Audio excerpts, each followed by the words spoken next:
Ei gente, tudo bem? Aqui é a Laura Brange do Nostalgia Cinza e hoje eu quero falar para vocês um pouquinho sobre o livro Flores para Algernon, do Daniel Keyes. Eu recebi esse livro em parceria com a Aleph e eu confesso que eu não sabia muito o que esperar do livro, porque eu vi algumas pessoas falando sobre ele há algum tempo e eu fiquei muito curiosa para saber a história. O livro fala sobre uma cirurgia revolucionária que promete aumentar o QI dos pacientes.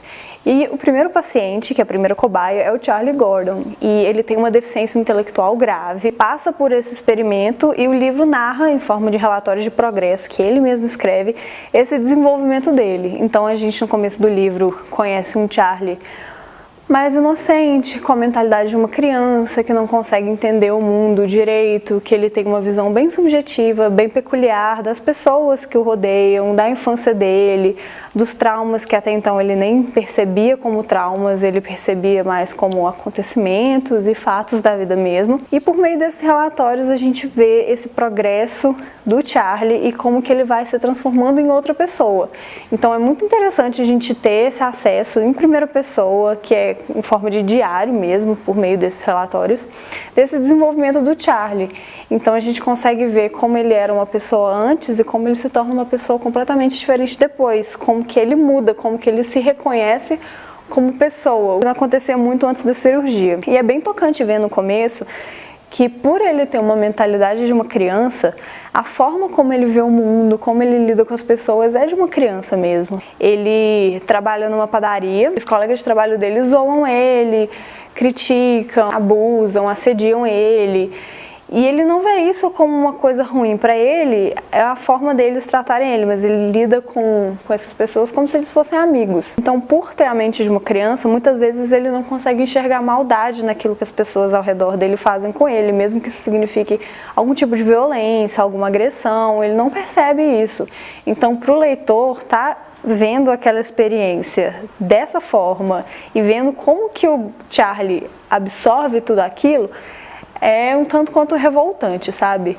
E ao mesmo tempo é muito interessante você, como leitor, poder participar desse desenvolvimento do personagem à medida que ele vai se descobrindo, à medida que a inteligência dele vai aumentando e, consequentemente, a percepção do mundo e das pessoas que ele tinha nunca mais vai ser a mesma. Ele começa a ver tudo de uma forma completamente diferente. Então, ao mesmo tempo que mostra a inocência da criança, mostra também o choque de realidade desse homem que se descobre um adulto, que se descobre um homem, um ser humano, que vive numa sociedade que não aceitava como ele era antes e acaba que não aceita como ele é agora, por todas essas quebras de paradigma, essas mudanças bruscas que ele passa, e um homem que se vê numa posição de questionar tudo que ele conhecia. Agora ele tem impulsos que ele não tinha antes, agora ele consegue entender os impulsos que ele tinha antes.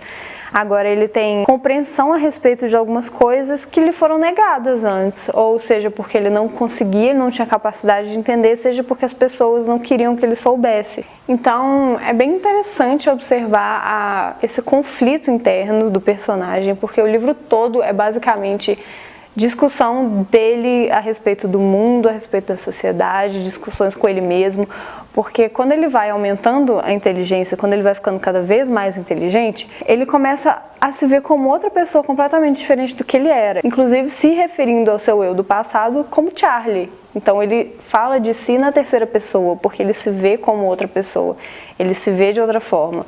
E ao longo de todo o livro, principalmente do meio para o final, a gente tem muito esse embate dele com ele mesmo, com esse Charlie, essa criança, eterna criança, querendo meio que tomar aquele lugar de volta, querendo fazê-lo questionar sobre quem ele é hoje, porque as pessoas que antes ele tinha na vida como um Charlie mais infantil, hoje em dia se afastam, então ele descobre novas pessoas e ele não sabe bem como lidar com essas novas pessoas, com as pessoas da vida dele passada, e tem uma questão muito, muito forte da família dele, e várias partes dos relatórios de progresso são um pouco mais pesadas assim para o leitor para mergulhar, porque tem muito abuso por parte da mãe, de uma relação bem abusiva mesmo, uma relação agressiva, e isso marca o personagem até o momento que ele consegue compreender tudo aquilo, como que ele consegue compreender que aquilo não foi culpa dele, como ele foi levado a pensar quando era criança, como que foi preciso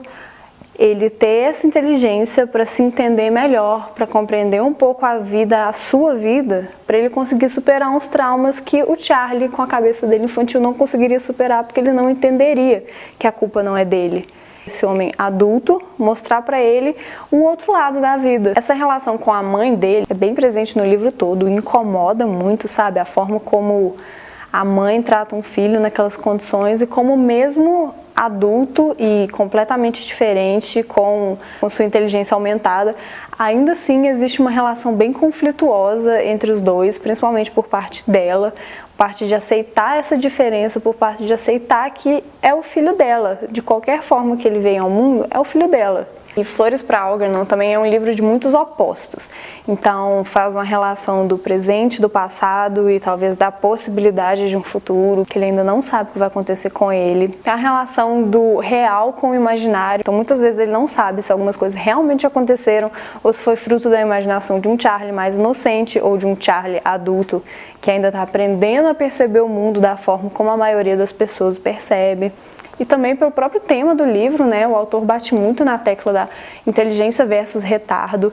Então, o que seria o retardo para as pessoas e como que as pessoas lidam com essas deficiências intelectuais? Como o próprio protagonista, como o próprio Charlie, agora que ele está como se fosse de fora, agora que não é mais com ele, como que ele lida com a falta de inteligência das pessoas ou com um tipo de retardo mental, como que o próprio personagem é colocado do lado de fora para questionar tudo, para questionar quem ele é.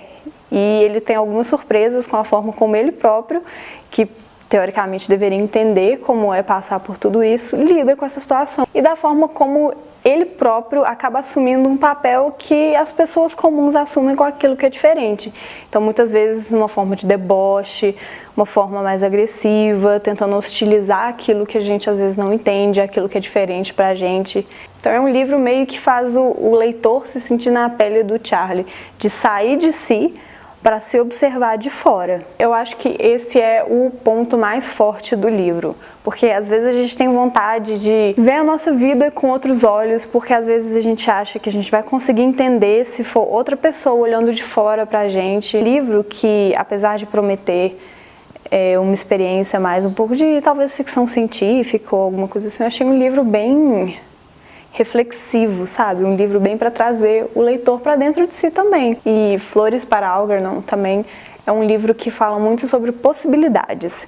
Então, a possibilidade de ser uma pessoa diferente, a possibilidade de, talvez, se você tivesse todos os recursos que você tem hoje, se você faria alguma coisa diferente no passado, a possibilidade de se relacionar com outras pessoas, a possibilidade de ter um futuro diferente daquele que havia sido prometido a você, ou aquele presente que havia sido ordenado a você, e também a possibilidade de consertar o passado de alguma forma, seja na relação com outras pessoas, seja na relação do Charlie consigo mesmo. E é um livro que também aborda de maneira bem sutil, assim, mas eu achei bem impactante, a possibilidade de a gente perder tudo aquilo que a gente nem sabia que poderia ter, e como que a gente lida com esse desespero, com essa perspectiva de falta de algo que às vezes a gente não tem, ou algo que às vezes a gente nunca soube que poderia ter. Uma coisa que eu gostei muito da forma como o Daniel Keyes construiu essa narrativa, por forma desses relatos,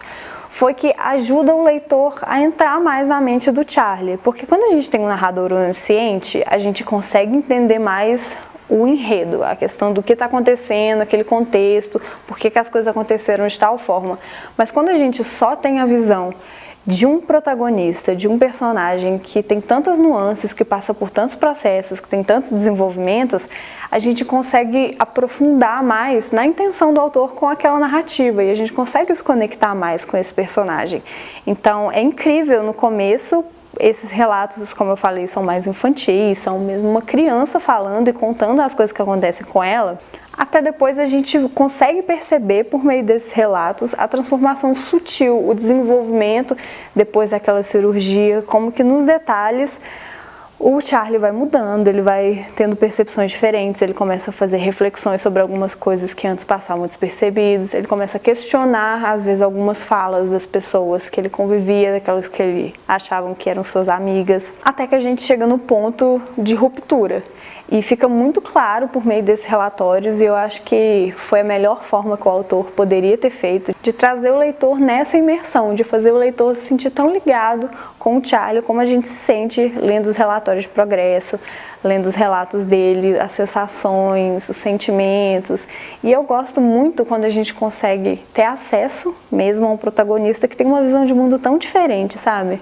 Eu acho que esse é um papel incrível que a literatura traz pra gente, e o Daniel Keyes fez isso muito bem em Flores para Algernon. Outra coisa bem legal no livro é o Algernon. O Algernon, ele é um rato de laboratório que passou pelo mesmo procedimento do Charlie antes dele. Então eles tomaram como base o sucesso que eles tiveram com esse rato para conseguir aplicar isso no ser humano, para conseguir usar o Charlie como o primeiro paciente humano dessa cirurgia. Então o Charlie, desde antes da cirurgia, quando ele ainda tinha uma mente um pouco mais infantil, ele já se apegou ao Algernon e tinha uma certa competição com o rato, que os próprios cientistas faziam eles competirem em testes simples, tipo sair de um labirinto, e o que começa às vezes com uma forma meio competitiva, vira um apego, porque à medida que o Charlie vai ficando mais inteligente, que ele vai conseguindo entender o que acontece com ele começa a se afeiçoar ao Algernon, ele começa a ver no ratinho um espelho de quem ele é, de quem ele poderia ser. A leitura é bem envolvente, então você acaba passando as páginas bem rápido, acaba se entretendo bem. E o livro também pode ser tanto um entretenimento para algum leitor que queira só um livro para esparecer um pouquinho, para entrar num mundo diferente. Então ele pode servir só como um entretenimento,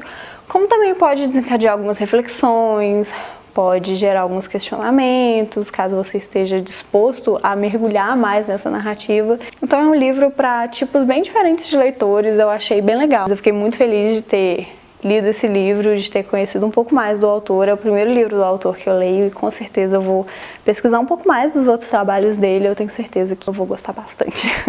Então é isso, eu vou deixar na descrição do vídeo a resenha no blog do livro, que também tá lá em forma de texto. Também eu vou deixar aqui na descrição do vídeo o link para quem quiser comprar o livro lá na Amazon. Se vocês comprarem por esse link, vocês não pagam nada a mais por isso. E eu ainda recebo um pouquinho de comissão, então me ajuda a manter o blog, o canal, o Instagram, que Nostalgia Cinza também tem o Instagram. Vou deixar aqui nos links também para quem quiser conferir. E mesmo ainda estando no comecinho, se vocês estiverem gostando do canal, por favor, não deixe de deixar um curtir aqui embaixo, deixar um comentário, se você gostou do livro, se você gostou da indicação, se você ficou com vontade de ler, se você tem algum livro para me indicar. Eu amo receber indicações de livro, então pode deixar nos comentários também. E se inscreve no canal. É isso. Tchau!